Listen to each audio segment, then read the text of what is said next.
We are face to face with a great mystery. It is the age of mysteries, and this is the greatest mystery.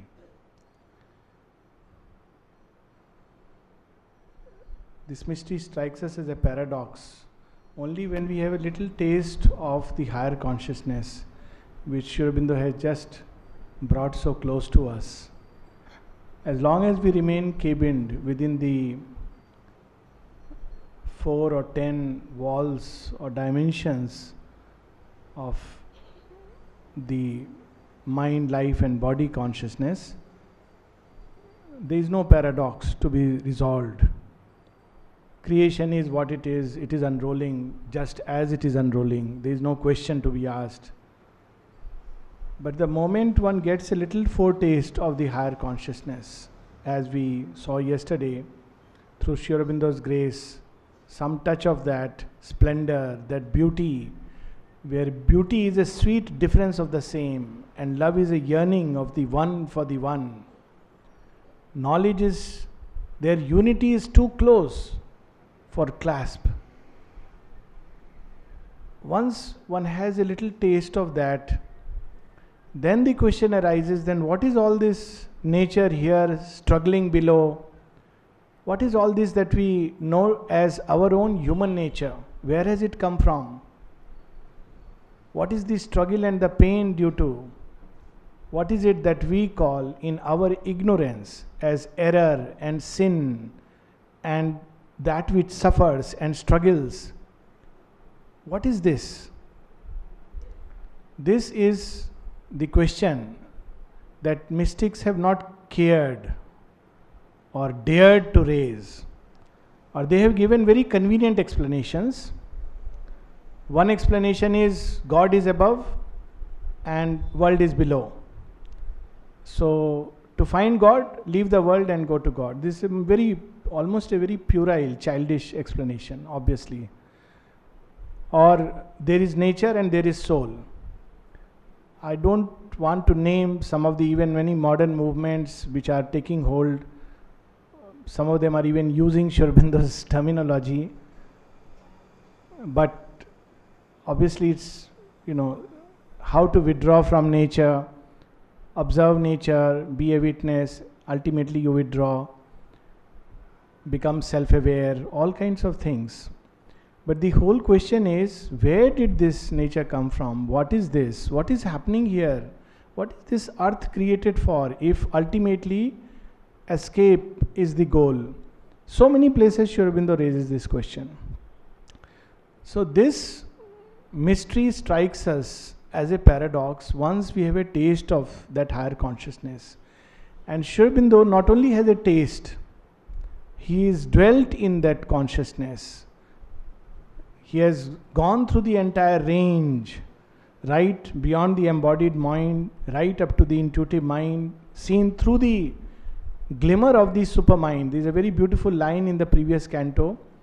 Even was seen as through a cunning smile, as through a cunning veil, the smile of love that sanctions the game. So he has gone to that point and he has seen that somewhere God has sanctioned this paradox, this play.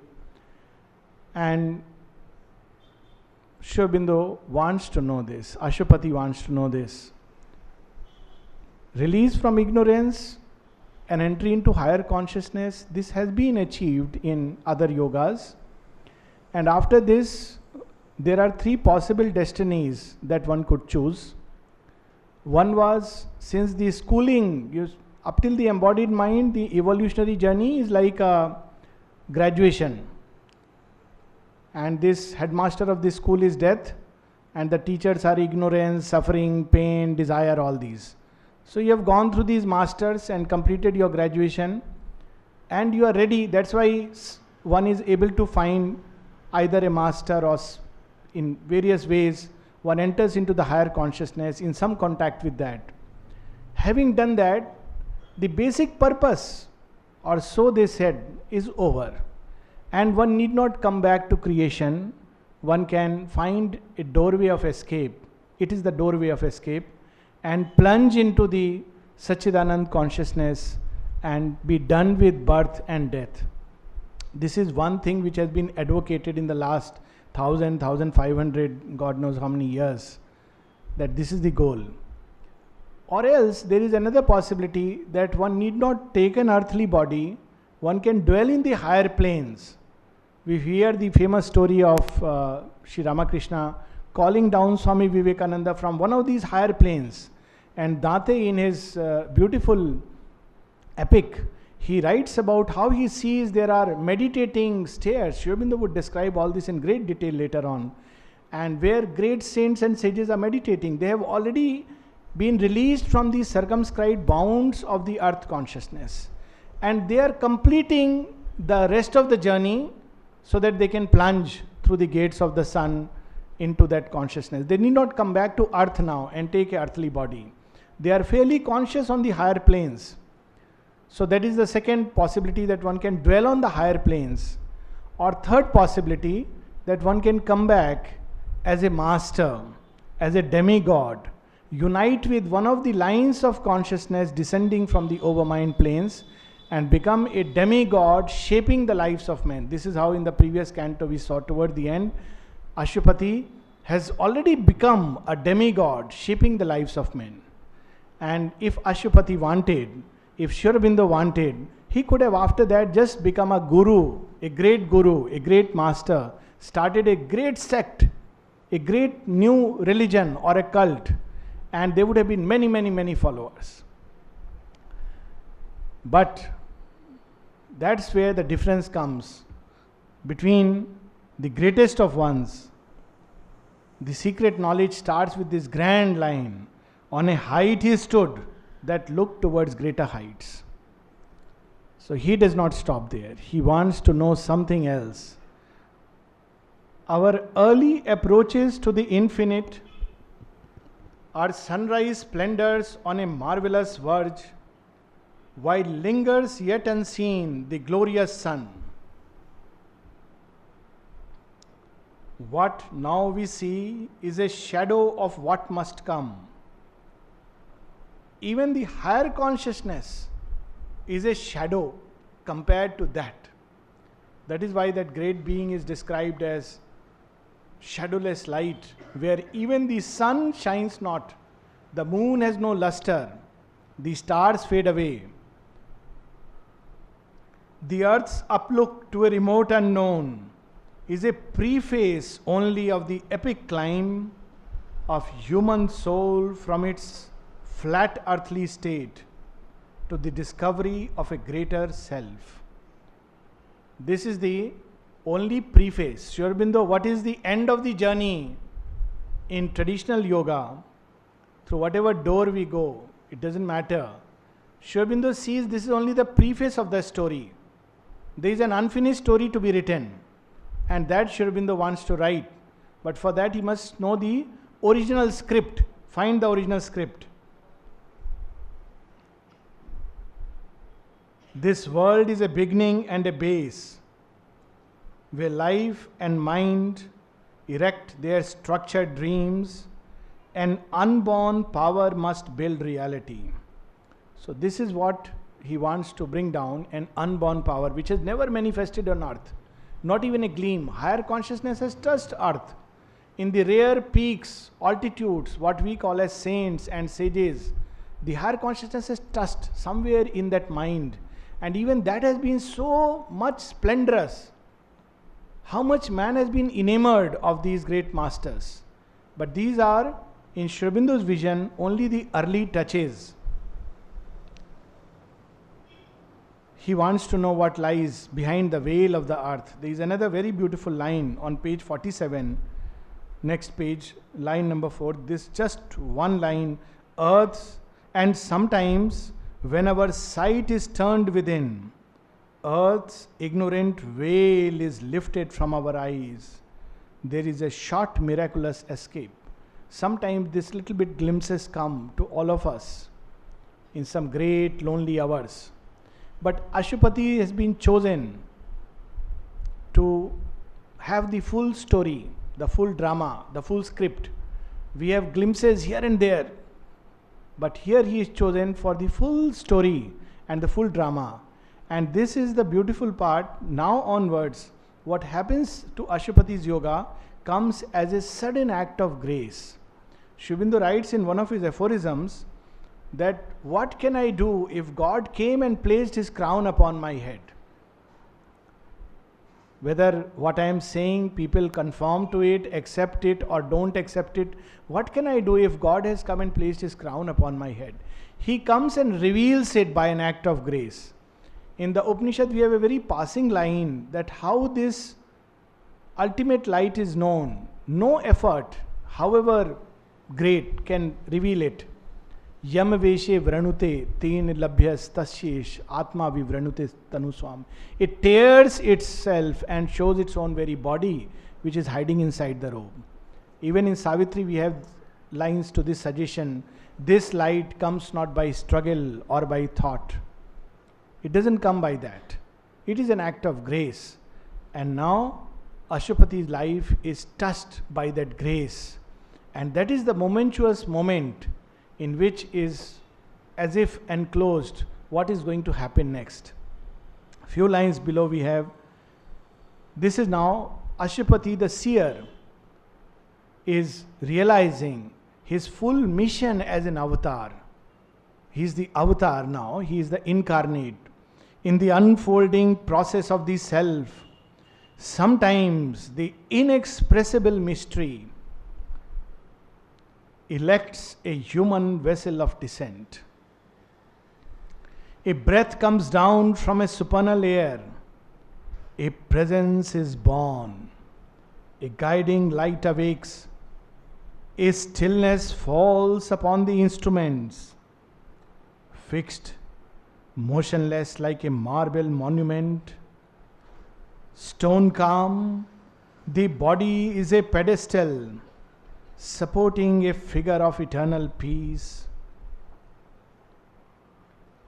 Sri Aurobindo seems to be describing himself. This is the most pictorial description of what he is. Or a revealing force sweeps blazing in out of some vast superior continent. Knowledge breaks through trailing its radiant seas, and nature trembles with the power, the flame. A greater personality sometimes possesses us, which yet we know is ours, or we adore the master of our souls.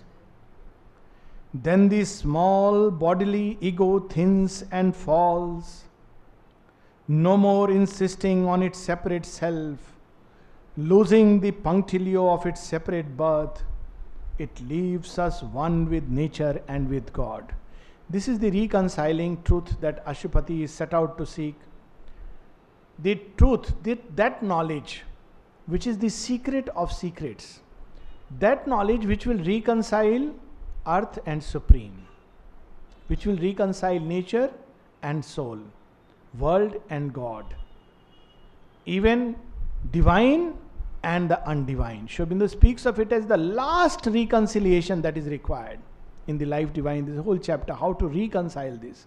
Normally we divide it, we create a distinction between, of course, the most childish is good and bad, that moves within the human range. But even when we step out, there is evil and there is a greater good. And how to reconcile that? In one of his short poems, which Mother has read out, very powerful poem, One Day, the Little More. This reconciliation, Sri Aurobindo writes in very cryptic way. One day, and all the half dead is done. One day, and all the unborn begun. A little path and the great goal. A touch that brings the divine whole.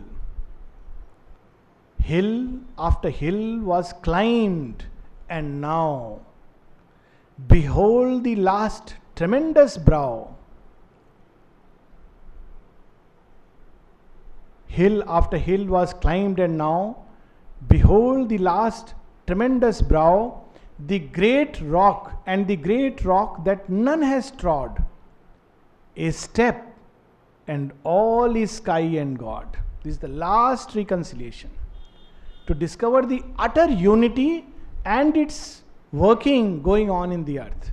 So Sri Aurobindo has been chosen by that inexpressible mystery, incarnating within him to reveal, to first discover that mystery and then precipitate or participate in its work.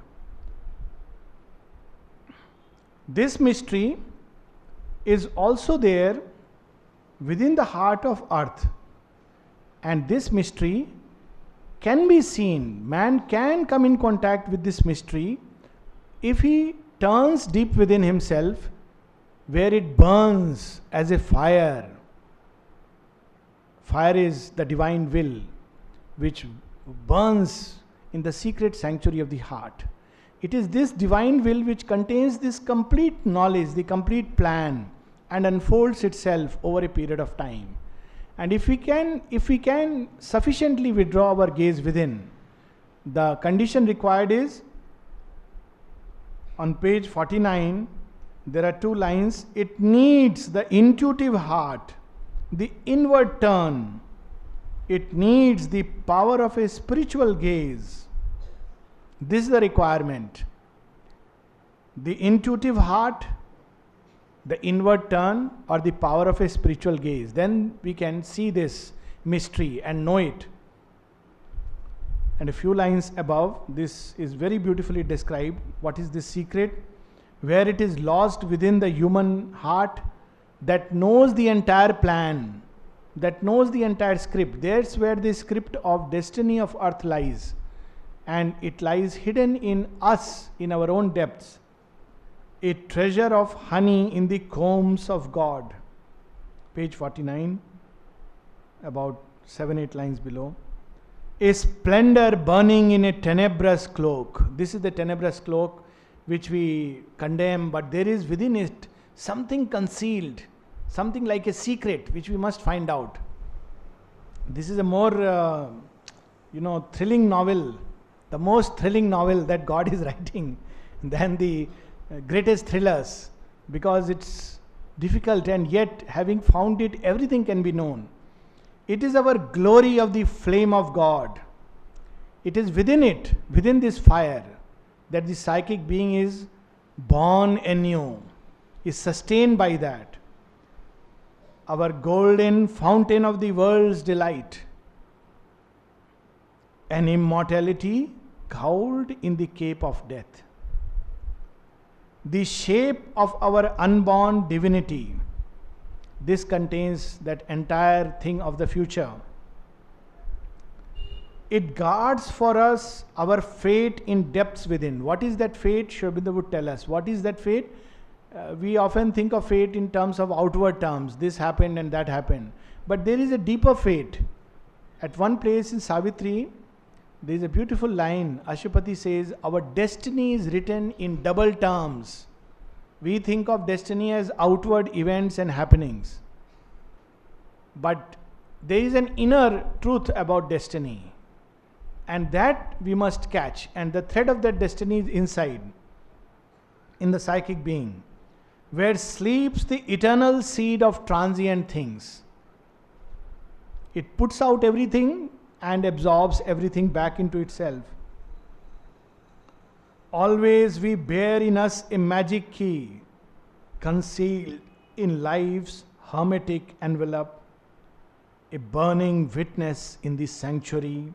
It is Jatvedas, it's the knower of all births. That is how this fire is described. It knows all the births that have gone by, and it knows the births that have to come. If we identify with it, the veil is torn that lies between life to life to life, and we can become aware of the past and the future births of our own being. Regards through time and the blind walls of form. A timeless light is in his hidden eyes. He sees the secret things no words can speak. That it sees. And knows the goal of the unconscious world and the heart of the mystery of the journeying years. This is the knower. And if we come in contact with this, the truth is revealed. But if this remains veiled, so long as this remained veiled, then our state is what is described right below, but all is screened, subliminal, mystical. That's why there is so much stress on this inward turn, on discovering the inner fire, on discovering the psychic being. In Sri Aurobindo's yoga, this is the first important step. It is this which sustains the entire journey.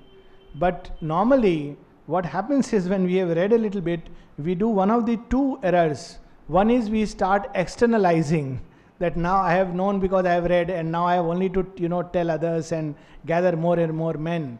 Or the second error, that we start fighting with our defects and problems of our nature.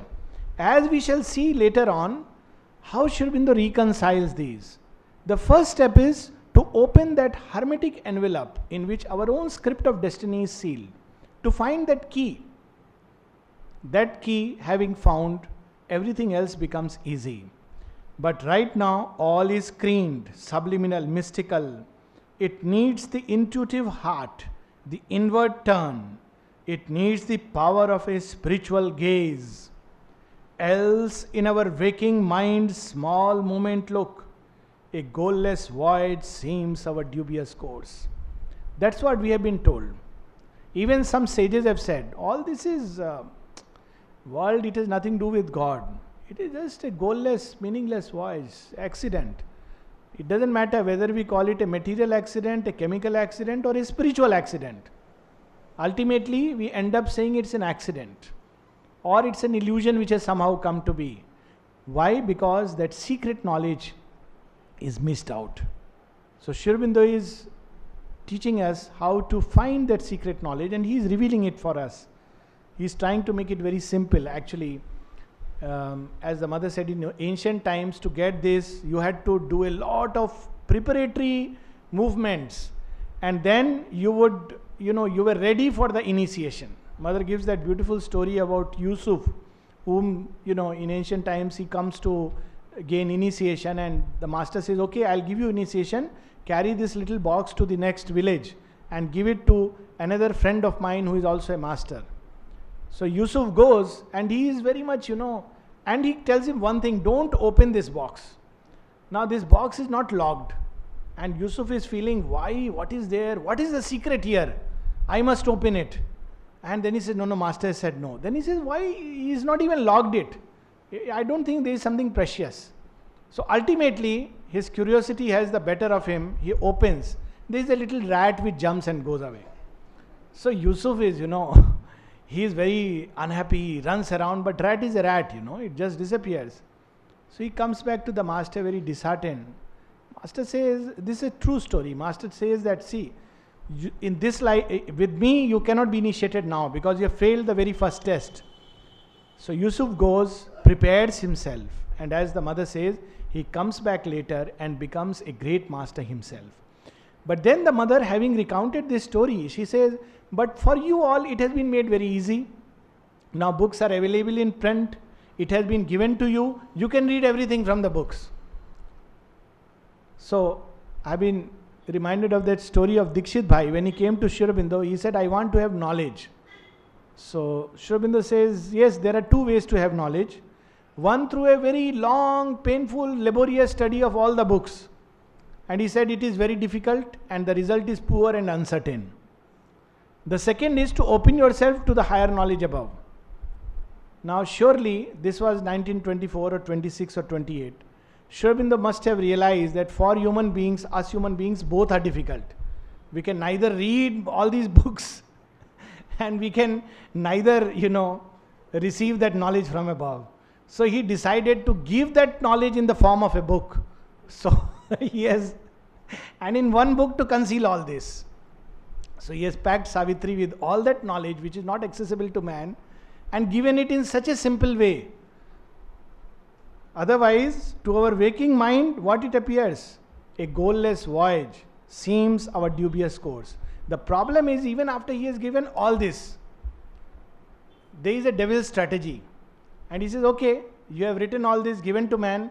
I will see that man will not have faith in this. I'll make sure. Now faith is something you have to have. Or, of course, one can ask faith, as mother says.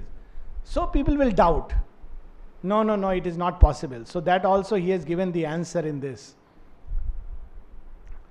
Some chance has settled or hazarded some will, or necessity without aim or cause, unwillingly compelled to emerge and be. In this dense field where nothing is plain or sure, our very being seems to us questionable. Even a being as great as Buddha, says our very being is to us questionable. And therefore, he doesn't speak of whether there is a being or not being. Of course, he speaks from a different level, but anatman, that's how he goes. Where does illusion end? Where does illusion begin? Our life a vague experiment, the soul, a flickering light in a strange, ignorant world. This is our outer view. The earth, a brute, mechanic accident, a net of death in which by chance we live. This is what we will hear from all the quarters. And this is not surprising, and one should not even try to argue this out. It is nobody's fault. It is simply the veil. It's a secret knowledge.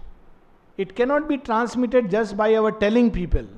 It has to be revealed from inside. If we are fortunate to have faith in Aurobindo, if we have this exceptional privilege, then it can be revealed through that. Otherwise, one has to go very deep inside to get a little glimpse of this knowledge. So it's quite natural. If we look at the surface appearances of life, it will appear as if it's a net of death in which by chance we live. But Aurobindo is telling us that no, if you look deep inside, this is not a net of death. There is within the depth of the earth an aspiration. She contains and carries. And human yoga, one individual's yoga, what is it? It stretches at the most to 3 lives. They say that it's a traditional saying that once you have turned to the path of yoga, any path, it means you have already reached that high point where maybe another 3 lives and you will realize what you are out to realize. This is the traditional belief, and there is some truth in this belief. For a long time, for many lives, this is hidden from us. Because if we know it, then the problem starts. Then the conflict starts. Then another kind of struggle starts. So only when we are very close to that final point, this is revealed to us. And it should not be done prematurely. So, one human individual's yoga stretches across 2 lives, 3 lives, which may mean about maybe 200 years or at the most 300, 500 years. Earth's yoga, it stretches through millions of years, because Earth is not just one single individual. It is not even a human being. It's something much, much more, much vaster, much more complex. So on page 50, we have this line.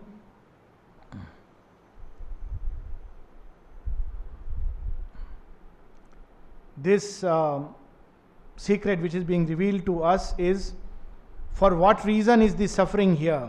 God sanctioned to the paradox of life and the riddle of the immortal's birth in time. Along a path of aeons serpentine, in the coiled blackness of her nascent course, the earth goddess toils across the sands of time. A being is in her whom she hopes to know. A word speaks to her. A word speaks to her heart she cannot hear. A fate compels whose form she cannot see. And on the next page, these are very, very touching lines. And they are really marvelous. Every line is marvelous, but these are really extraordinarily powerful. Page 51. 4th line, ignorant and weary and invincible. Look at these lines. I mean, they are so inspiring lines. Earth nature is ignorant. Earth nature has grown tired. How many times? How many Kansas, Jarasandh, Duryodhana, Ravana, Hitler, Stalin, Mussolini. I am tempted to speak many more names, but we can. Maybe the entire parliamentary houses. Weary. Poor earth has to bear all this weight. But look at the next line. And invincible. If only we could just be that. We are ignorant, all right. We are tired, all right. But we who are children of earth and the children of the sun together, we should be doubly invincible. We should be invincible because in our depths we are children of the sun. And who can destroy our deathless being? Aurobindo says in one of his passages, powerful passages in the Upanishads, within us, O child of immortality, fear not, doubt not, be not a trembler, because in your apparent body dwells the one whose every breath can create and destroy universes. This is within us as our one truth. But what about our earth nature? As children of earth, we again inherit that invincibility. Eventually, how many times this earth has gone into pralaya? She has come up again. If only we could keep that faith inside us. If something we have done and it's destroyed, we start feeling distraught. And look at this part of earth nature, ignorant and very and invincible. Why? Because she has that aspiration. She seeks through the soul's war and quivering pain the pure perfection her marred nature needs. She is not happy with slipshod works. So we also should not be happy with slipshod works. We are very happy somehow get the work done and finish it. But as we go closer and closer to this truth, we cannot be happy with just a work done casually, whether in our inner life or outer life. That's why within man there is a relentless cry and need for perfection in every sphere, psychologically or physically. We cannot be satisfied with half works. The pure perfection her marred nature needs, a breath of Godhead on her stone and mire. She is not happy even with man. Of course, man is not something to be proud and happy about. We are very proud about our humanity, love to preserve it. But she is not happy. She says there is so much more to come. A faith she craves that can survive defeat. This is the paradox. Faith, we start with a faith and at every step there is an obstacle and we say, I had faith. Why I am having problems? We should rather say, I am having problems because I have faith, in the sense that my faith must become so perfect that it can survive every defeat.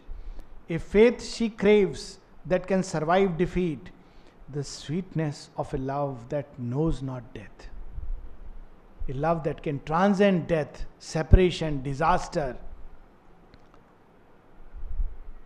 This is there where one can see it in human love for the divine. The divine passes from the human sight and we continue to love. Someone asked once about any miracles in Pondicherry. People ask what miracles happen in the ashram. So, I don't know what spontaneously came to my mind. I can share because we're all our children. So I said, well, there are all kinds of miracles that happen, and there is one miracle which is difficult to understand. And that miracle is many of us, I am included in that, we have not seen the mother with these physical eyes. But it's amazing that you feel like loving her so much that you cannot love any human being on earth. If this is a miracle, if this is not a miracle, then I don't know what is a miracle. Because normally we love somebody whom we have seen, we have lived with, all kinds of things. But to love someone whom you have not seen, and we don't know whether you will see or not, and yet that is a love, the sweetness of a love that knows not death. People speak of living gurus as necessity, but here you really see this as a miracle. And that love grows over a period of time. Sweetness of a love that knows not death, the radiance of a truth forever sure. A light grows in her. She assumes a voice. The earth goddess, there is a light which grows despite all the Hitlers and Mussolinis. They pass away. What has come out of the Second World War? So much fire, fumes, poison, everything. It is gone. It's very tragic chapter of Earth's life. Probably, hopefully, we would never see it again. But what follows after 50 years? We have the UNO, we have WHO, we have efforts towards world unity, we have globalization, we have netizens, and of course we have Sri Aurobindo's Savitri, which was also being written during that war. He was completing it. So this is the gift. We'll leave behind that. A light grows in her, she assumes a voice. Her state she learns to read, and the act she has done. People have forgotten what Hitler spoke. It's there somewhere written in the books. But this will grow more and more. But the one needed truth eludes her grasp, herself, and all of which she is the sign. We can come to the last 4 or 5 lines. What is it that she needs? What most she needs, what most exceeds her scope. Earth goddess, a mind unvisited by illusions gleams. Today, the earth mind, not the disembodied mind in higher consciousness, our earth mind. Whatever we know, next day we are not sure of it. One day we feel convinced about something, next day doubt comes again. But earth wants to have such a mind, embodied mind, a being with such a mind, that it is never visited by illusions gleams. It knows the truth and holds it. A will expressive of the soul's deity. Right now our will is fragmented. We take a very good resolution. From tomorrow, from today, from this moment, I am going to never get angry. At the Samadhi we offer everything and we decide, I am not going to ever get angry. We have not even moved out of the ashram premises. We have just come up to the place where chappals are put. And we are looking for our chappals and we don't find, and we are already getting angry. Then we see somebody, who has put something in some other way and we get really angry. By the time we have moved out, we are all inside. This is our will. It's earth nature. It's not, we think it is somebody else. It's our nature. We should never think that other person. It's in all of us in one way or the other. It doesn't matter whether we hold it up to the chappals inside or chappal stand outside or up to our home. Ultimately, our will is not expressive of the soul's deity.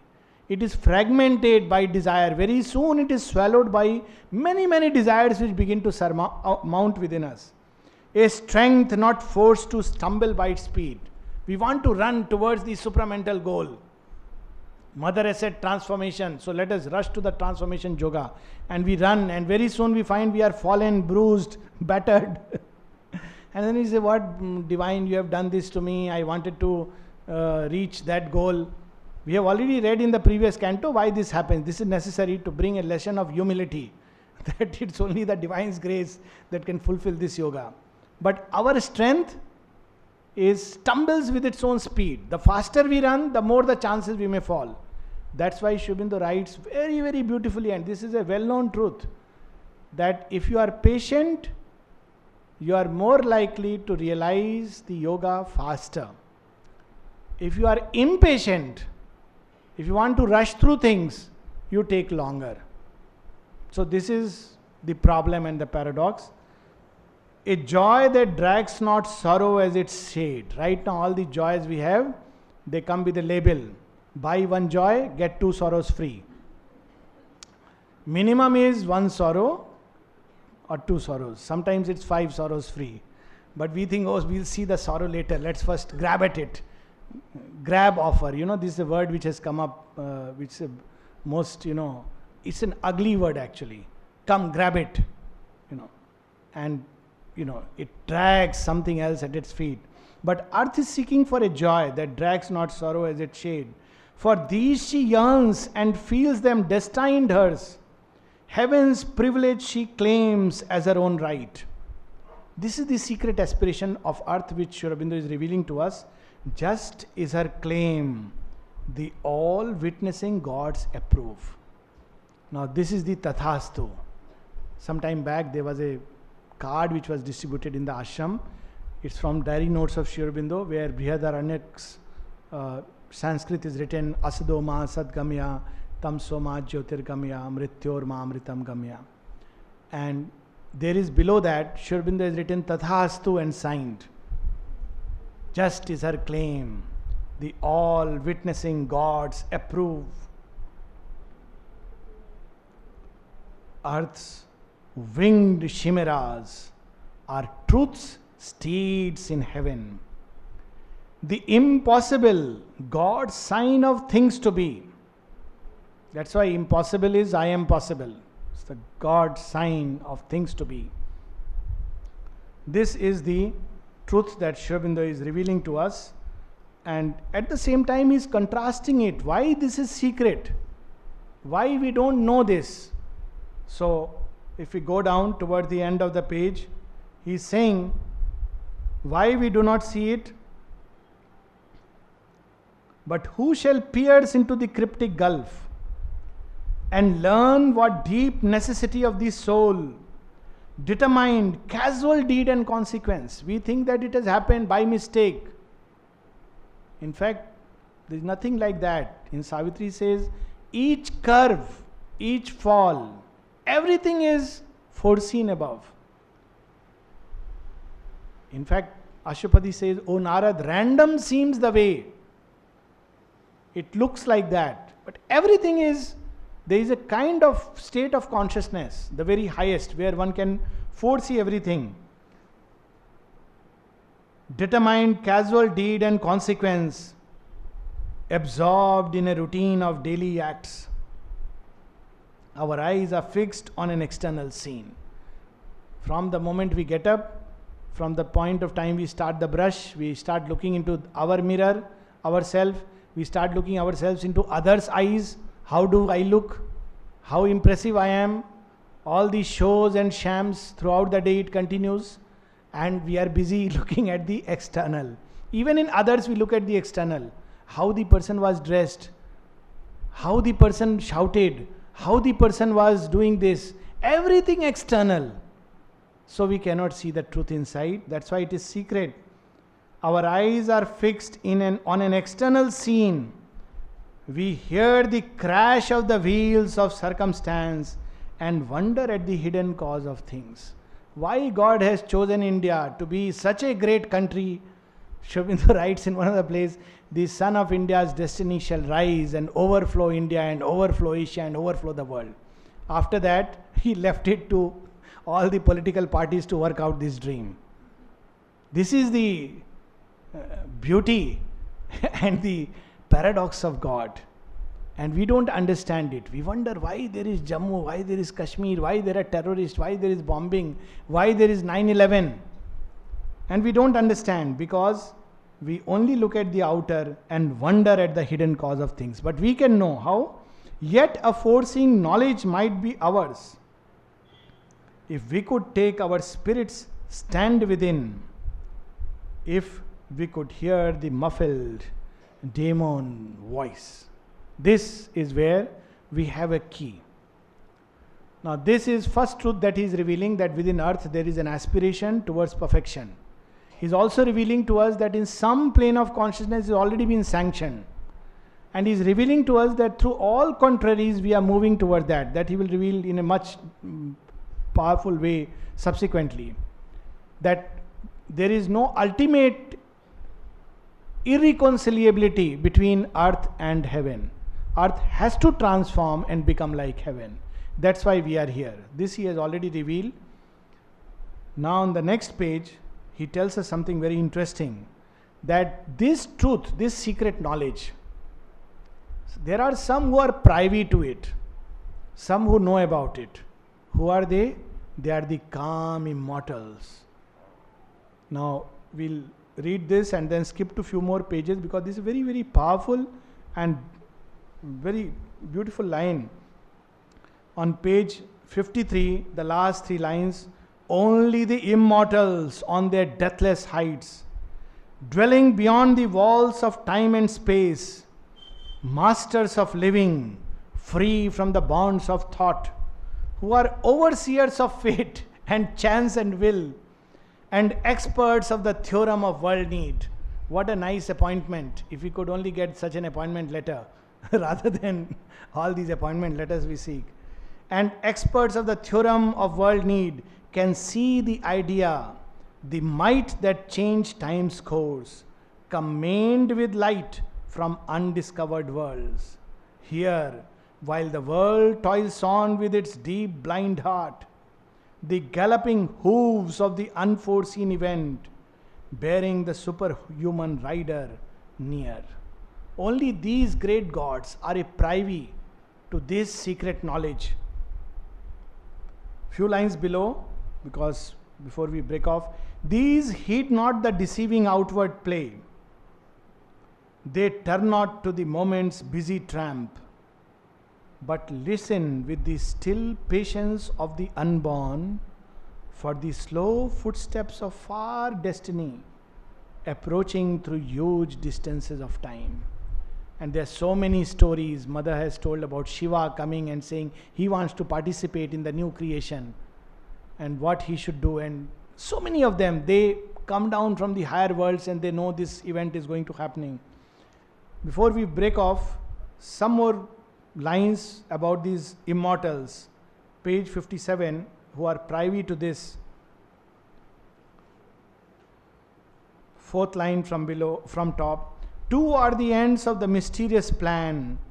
In the wide, signless ether of the self, in the unchanging silence, white and nude, aloof, resplendent like gold dazzling suns, veiled by the ray no mortal eye can bear, the spirits bare and absolute potencies burn in the solitude of the thoughts of God. These are the great gods who burn like absolute potencies of the divine, and they are held within a veil of light. That's why they are called, from the word Dyu, Devatas. They are veiled by the light. A rapture, if we approach them, we have the experience of a rapture and a radiance and a hush, delivered from the approach of wounded hearts, denied to the idea that looks at grief, remote from the force that cries out in its pain.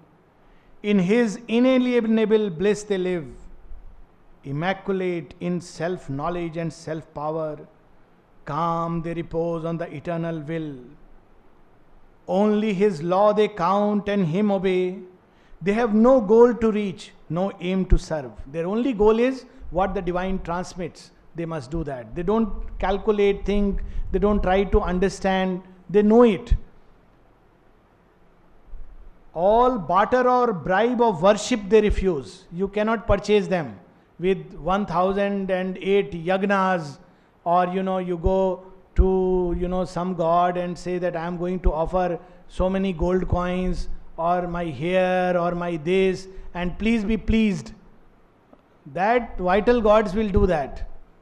But these potencies, no way. If they can be pleased, they cannot help. They act by the divine will. There is no way you can reach there. They reckon not, unmoved by cry of revolt and ignorant prayer. You may curse them that you don't listen to us, they are not moved by that, because they see that today they know what we don't know. Heaven's wiser love rejects the mortal's prayer. They know it. We don't know it. All barter or bribe of worship they refuse, unmoved by cry of revolt and ignorant prayer. They reckon not our virtue and our sin. They bend not to the voices that implore. They hold no traffic with error and its reign. They are guardians of the silence of the truth. A deep surrender is their source of might.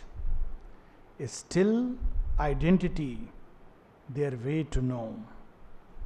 These are the great gods, hidden in the absolute potencies of God, of the divine, who know the truth, and therefore they can remain calm. Their calm is not indifference of somebody who is like a stone. Their calm is because of the self-knowledge. They know that today this is happening, tomorrow that will happen, and after few lives they see the entire curve. This person who is suffering now has actually taken a shortcut towards the goal. So they know that, and therefore they watch the entire human play. This is, of course, in the Trojan War, there is a little glimpse. They are not the greatest gods, but there is a little glimpse. How Zeus tells that, look, you have to now withdraw your support from this. This is how it is planned. This is what is going to be. Whereas on earth, people don't know. And this is how things happen, that even someone like Achilles, who cannot be defeated, who has been given, who is himself the son of a goddess, who is invincible, he has to die. And die of what? Paris putting an arrow through his heel. The only vulnerable spot this man had was his heel. And he dies being hit there. The most, impossible. And the gods decide that this is how it has to be, and so will it be. So this is a description, but we need not be disheartened, because in the next page, Aurobindo is going to tell us something to cheer us up, which we will have after the break. Thank you.